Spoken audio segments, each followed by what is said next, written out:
journey to reaching financial independence and early retirement by the age of 40. So in this video, we wanted to share the principles we use that can make reaching financial independence in 10 years or less possible for you. Hi guys, I'm Tassine. And I'm John. Welcome to Millennial Fire, where we give you guys practical tips on reaching financial independence and early retirement. So before we jump into these principles, there's a few things we want to break down. We want to focus on financial independence because early retirement may not be for everyone. Some people love working, and that's completely fine. But the definition of financial independence is reaching a point in your life where your passive income and your savings exceeds your living expenses indefinitely. So what this means for you is if you do decide to work once you reach financial independence, you're no longer working because you have to, you're now working because you want to. And so why do we feel like this is so important for everyone? We feel like there are three words that define this. And those three words are peace of mind. If 2020 taught us anything, is that the jobs that we thought could have been stable forever may go away with just one unexpected event. So reaching financial independence allows you to be able to continue to enjoy your life despite your job status. So for me personally, my peace of mind comes from knowing that my queen is being taken care of. Right now, that's highly dependent on my job. But when I reach financial independence, regardless of whether my job stays or goes away, I know I can take care of my queen. And one more thing we want to clarify. So in this video, it's about the principles. They're not steps. With steps, it's often one step at a time, one step after the other. But with these principles, each of these principles are something that you're going to be constantly improving while you're on your journey to financial independence. So now that we got that covered, let's jump into the principles. Principle number one is to understand the price of your ideal lifestyle. The way that you can assess what your lifestyle is going to cost you is tracking your expenses now and taking into account what makes you happy. Things you would want to be doing if you didn't have to work 40 hours a week. So definitely having a budget is something foundational to most of these principles that we're going to go over today. And in your budget, you can keep track of what you've spent your money on over the months and the years and see how your lifestyle has evolved and changed. And from that, you'll be able to determine how much money you'll need once you reach financial independence. Also, you want to keep in mind what location fits your lifestyle.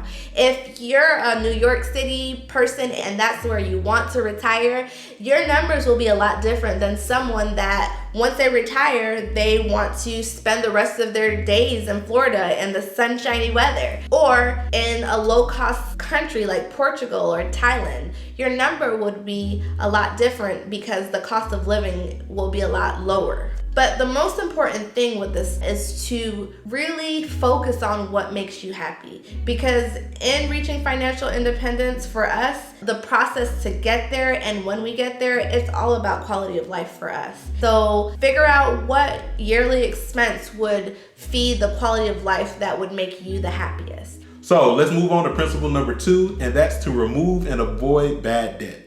So we define bad debt as any debt that doesn't generate more income than it costs, or it doesn't directly benefit your financial future. So the most common example of bad debt is credit cards. Credit card debt is never a good debt to have because the interest rates are so high.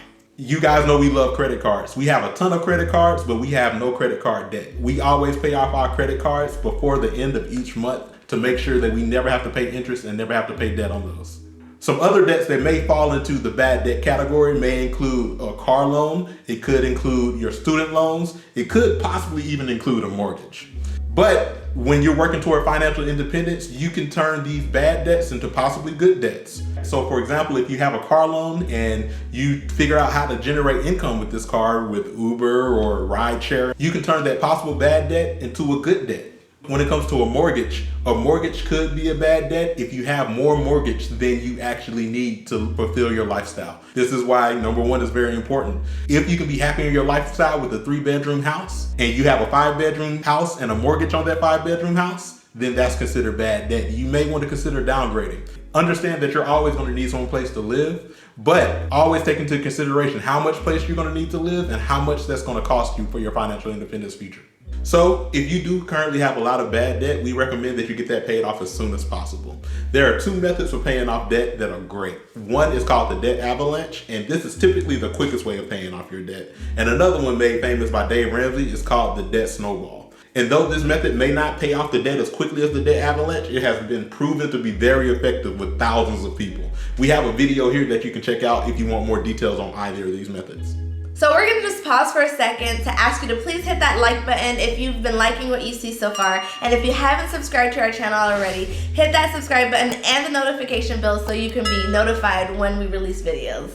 So now we're at principle 3, which is to decrease expenses as much as possible. This is a principle that a lot of fire critics get caught up on, because when you hear decreasing expenses, they think that it means that you're living a miserable life, you're not enjoying your life because you're being so frugal that you can't enjoy time with family, or you can't enjoy good vacations or nice meals or fine dining. That's not what we're saying at all. Back to principle 1, what expenses are you spending right now that you can cut away and still live your ideal, enjoyable lifestyle? Just to give you an example, in our life, we've had 2 cars from the time that we got married. And after probably about a year, we decided, John was working from home, why are we paying 2 insurances, 2 sets of gas on 2 cars when one of our cars barely gets used? And so we went down to 1 car at that point. And our lifestyle has not been affected in any meaningful way. Yeah, there's times that maybe John needs the car and he has to drop me to work, but we get to spend more time together when he does that. I like it because I get to wake up a little later, and it's something that still we're able to have a great quality of life with 1 car, but it saved us thousands of dollars. For some people, that might be something that increases their quality of life, but for others, it may not change your happiness one way or the other. And so figure out what that big expense is for you that you can cut down on so that you can have more money left over at the end of every month. This ties back to that foundation of your budget. For those of you that have never made a budget before, you can check out our video here where we include a free budget template, or you can check out some free apps out there like Mint. There's an app out there called YNAB that is not free, but we've heard amazing things about it, and it's really helped people get on track with their finances. And also Personal Capital is a great one. It's so important to track your expenses, because if you don't know what your expenses are, you won't know how to decrease them. So now on to principle number 4, which is to increase your income as much as possible. When you hear of the FIRE movement, you may often hear of people that cut their expenses dramatically. But there are some amazing stories out there of people being creative that generated more income to reach their FIRE numbers as well. So we're encouraging you to also try to make as much income as possible. So there is definitely a limit of how low you can cut your expenses before you're living a miserable life. But there is literally no ceiling at all of how much money that you can potentially make. So in this technology day and age, there are a ton of ways to make money. You can make money by driving for a ride sharing app. You can make money by picking up groceries for people. You can make money by making a YouTube channel and getting people to smash that like button and hit the subscribe button for us as well, because that really helps us out. You can make money in a number of ways. So if you're at the point in your life where you're wondering what's the best way to get started with generating more income, the first thing we could say is, if you do have a job, go in and be the best person at your job. Make yourself as indispensable as possible at your job. Make it where if you left your job, they would feel like the company would crumble. And when you reach that point and you put in your best effort, it's easier for you to ask for a raise. And then that's additional income. Another thing you could do is look at your skills and look at things you enjoy to do. So for example, I'm a musician and I love playing piano with a band in front of people. It's a great and amazing feeling. I can do this and get this amazing feeling while getting paid doing what I love to do. And back to talking about your job. Sometimes the job that you're at is not paying you what you're worth. And sometimes you may have to look elsewhere to get a raise if your job will not give you the raise that you deserve. And that's actually what I had to do last year. My job wouldn't give me a raise. I got another job that gave me a bonus and is paying me more than I was getting paid there. So sometimes, although it's not the most comfortable option, it is an option to increase your income by looking for another job. So when you're attempting to reach financial independence, you have to make enough money, not only for you to live, but also to support your family, and also enough money to put back additional savings and investments. Which brings us to principle number 5, which is increasing your savings as much as possible. In 2020, we actually ended up saving around 52% of our income to dedicate it toward our savings. And there's even stories out there of people that save 80%, that save 90% of their income in pursuit of reaching financial independence. So these numbers may sound huge, but there are steps that you can take to get toward these numbers. One of the first things we recommend to increase your savings is to pay yourself first. What we recommend you do is as soon as you get a paycheck, you put a portion of that paycheck directly into your savings account. So as soon as we get our paycheck, we dedicate 10% toward donations and tithes for our church, and then we dedicate another 10% no matter what to our savings account. And also when it comes to savings, we also recommend that you have an emergency fund. This is a specific fund set aside for those rainy day events and those unexpected events that may pop up in your life. We recommend this so when those unexpected events do occur, that you're not derailed from your investment journey and your financial independence journey. We recommend that you save at least $1,000 in this account, but ideally you will want to have at least 3 to 6 months of living expenses in this account. But don't just save money to save money. Save money with the intention of using every dollar to generate more money. So now we've reached principle number 6, which is to invest as much as possible. An investment is an asset or item acquired with the goal of generating income or appreciation. You can either invest time or money, but it's important to never jump into an investment that you do not understand. There are tons of ways to invest. You can invest by starting your own company.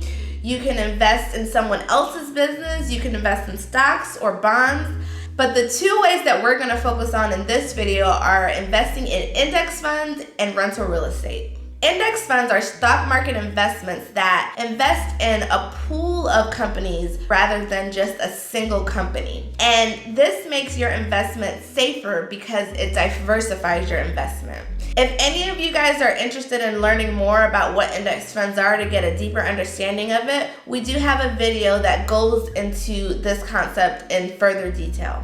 So how much money do you need invested in index funds in order to retire? There are numerous studies regarding this topic, but simply put, you can follow this equation. 25 times your annual expenses will equal your FIRE number. And your FIRE number is the total amount your portfolio will need to be in index funds in order for you to retire. And this equation is from the 4% rule.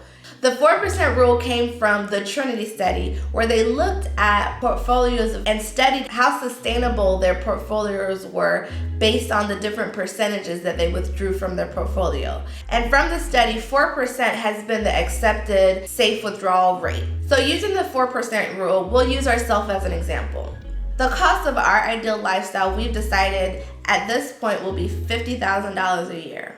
So $50,000 times 25 would equal $1.25 million. That will be our FIRE number. This amount might sound like a huge amount of money, which it is, but that doesn't necessarily mean that's how much money we have to invest into the market in order to retire. And this is because the power of compounded interest, which is interest that your money that you invest makes, that continues to make money, and so on and so forth. And so the longer your money is in the market, the more compounded interest you'll have and the less money that you'll have to invest out of your own pocket to reach your goals. So now let's talk about our second most preferred method of investment.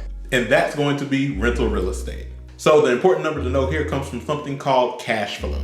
Cash flow is the amount of money left over after all expenses for a rental property have been paid. So the expenses for a property can include the mortgage, it can include taxes, insurance, and also the emergency fund to cover repairs for the property. Once all of those have been paid, the rest of that money is money that you can pocket. So if you're looking to reach financial independence solely through rental real estate, the equation is a bit simpler here. All you have to do is make sure that your yearly cash flow is equal to or higher than your yearly expenses. So this, in most cases, is going to require you having more than one property. So please keep that in mind if you decide to solely use this route. So if you are interested in getting into rental real estate, the upfront cost could be a bit intimidating, but there are things you could do to offset this upfront cost. So one of the ways to do this is to purchase the property and live there for a year before turning it into a rental. When you live in a property for a year, you can get down payment as low as 3%, and in some special cases, even 0%. But inversely, if you purchase a property solely as a rental investment and never plan to live there, you would have to pay at minimum 20% down payment, and in some cases even more than that. So another way to get around these intimidating startup costs can be house hacking. House hacking is when you rent out a room or an attached unit in the property that you live in. So you can use this technique to supplement a part of your mortgage, possibly pay your entire mortgage, or even in some scenarios, get cash flow. So we do have another video that goes further into detail on this topic if you're interested as well. You can find it in the link below. So these are just a few examples of how you can use investments to reach your financial independence goal. So you can use one of these investments to reach financial independence, or you can use a combination of these investments to reach financial independence. So to recap the principles that we're using to reach financial independence in 10 years or less. Principle number 1, you understand the price of your ideal lifestyle. Principle number 2, remove and avoid bad debt. Principle number 3, decrease expenses as much as possible. Principle number 4, increase income as much as possible. Principle number 5, increase savings as much as possible. And principle number 6, increase your investments as much as possible. So in this video, we actually plan to give a breakdown of our investments, but we realized that the video was getting a bit long, so we're going to do that in another video. So if you do have any questions that you would like to see answered in that video, please leave them below and let us know. So if you guys enjoyed this video, please hit that like button for us. It helps us out so much. It helps the YouTube algorithm take this video and share it to more people. And also hit that subscribe button if you haven't already as well to be notified anytime we drop a new video. But until next time, see you guys. See you guys.